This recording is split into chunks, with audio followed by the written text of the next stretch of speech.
शिमला के सुन्नी में hydro power project का निर्माण कर रही कंपनी द्वारा साइट पर की जा रही अवैध डंपिंग के खिलाफ प्रोजेक्ट से प्रभावित किसानों ने कंपनी के खिलाफ मोर्चा खोल दिया है। वीरवार को ठियोग के पूर्व विधायक राकेश सिंघा व हिमाचल किसान सभा के बैनर तले पावर प्रोजेक्ट प्रभावित किसानों ने शिमला में pollution control board Himachal Pradesh के ऑफिस के बाहर जोरदार प्रदर्शन किया।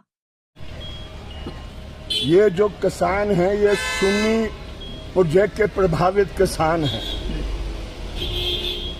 अधिकतर किसानों ने जो आज यहाँ पर उपस्थित हुए हैं उन्होंने अपनी भूमि दी है इस प्रोजेक्ट के निर्माण के लिए जी, लेकिन इनकी जिंदगी तबाह हो गई है और हिमाचल प्रदेश आप देख रहे हैं टूटा जा रहा है जी। इसका कारण क्या है जी? ये पहली दफा हम शिकायत करने नहीं आए हैं। मैंने स्वयं चीफ सेक्रेटरी महोदय के पास शिकायत की, मैंने विनती की, हाथ जोड़े जी। और यही नहीं, पहली शिकायत 11 दिसंबर को दी, वीडियो भेजा जिस वीडियो में शरेआम नदी में मक डाला जा रहा था। 5 जुलाई को दोबारा हमने वहां पर ये जो प्रोजेक्ट के सबसे उच्चतम अधिकारी है जो सुन्नी में बैठते हैं सतलुज जल विद्युत निगम को, उनको मैंने बिल्कुल वो दिखाया वीडियो कि जिस तरीके से डंपिंग हो रही थी। नया पैसा मुआवजे के रूप में नहीं दिया, लोगों की भूमि अधिग्रहण कर दी पिछले दरवाजे से ठगा ठोरी के आधार पर। और पिछले कल जो चीफ सेक्रेटरी महोदय हैं उन्होंने एक नोटिफिकेशन निकाला जिस नोटिफिकेशन के तहत ये कहा गया है कि अभी 3 और महीने चाहिए भूमि अधिग्रहण करने के लिए, लेकिन पिछले महीने भूमि अधिग्रहण करने के लिए कलेक्टर ने वोट पास कर दिया। मुझे बताओ हो क्या रहा है? दिन दिहाड़े डकैती कर रहे हैं किसान की भूमि पर। हम इन लोगों ने कुर्बानी दी है इस प्रोजेक्ट को बनाने के लिए, बेघर हो गए हैं, सारी जमीनें चल गई है और बिसाने के लिए 4 बिस्वे दिए जा रहे हैं। ये हिमाचल प्रदेश सरकार है या कौन है ये जो जिस तरीके का जुल्म किसान के ऊपर हो रहा है ये अनुमति नहीं दे सकते हैं। आज तो हम इस प्रश्न के लिए को आए हैं कि अब हम बर्दाश्त नहीं करेंगे।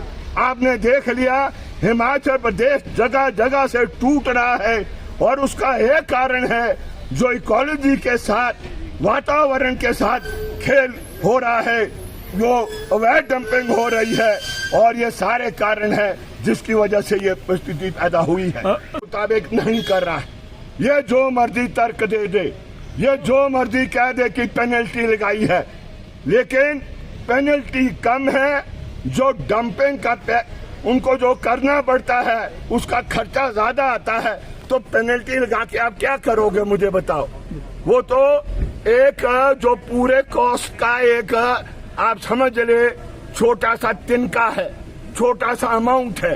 इसलिए हम समझते हैं कि बड़े सख्ती से पोल्यूशन कंट्रोल बोर्ड को आना है और उसके काम को खड़ा करना है अगर इस तरीके का वो करते। और आप जानते हैं ऋत्विक कंपनी कौन है?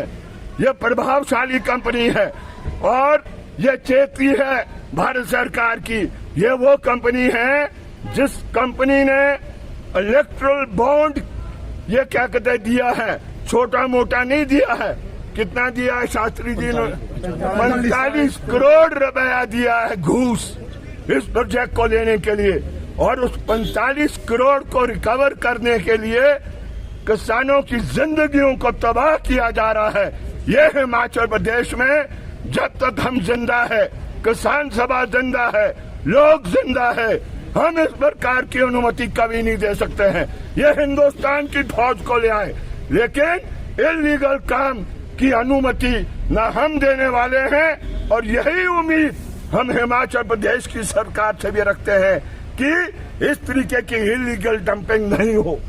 आज सांकेतिक ये प्रदर्शन रहने वाला है या अनिश्चित काल में बदल सकता है? देखिए, हमारी थोड़ी कमजोरी रही, हम पोल्यूशन कंट्रोल बोर्ड को मेमोरेंडम या चेतावनी पहले नहीं दे सके। हमारा फर्ज बनता था। मैं अपनी गलती को, अपनी कमजोरी को कबूल कर रहा हूं आपसे, और इसलिए आज हम मेमोरेंडम देंगे।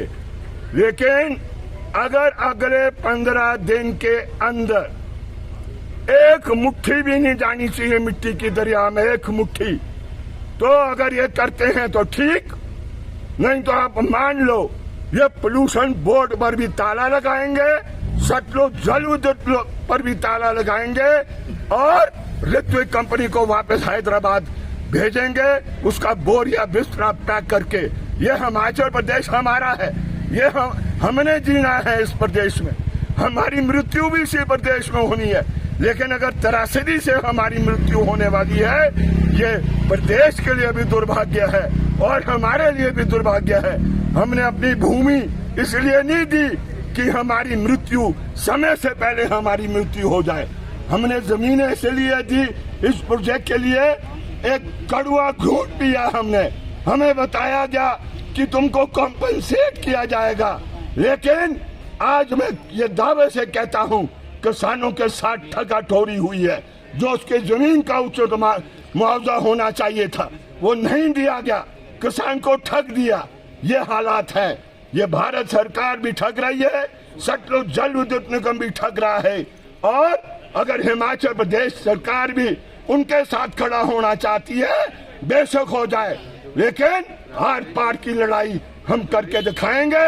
और हम बताएंगे, हम जो हिमाचल प्रदेश के निवासी है, अगर हम ये जानते हैं कि किस तरीके से प्रदेश के लिए कुर्बानी देनी है, तो हम अपने परिवारों को भी कुर्बानी देने के लिए उनको बता देंगे। हम तबाह होने के लिए नहीं आए हैं यहाँ पर। तो ये मैं आपसे साझा करना चाहता हूँ।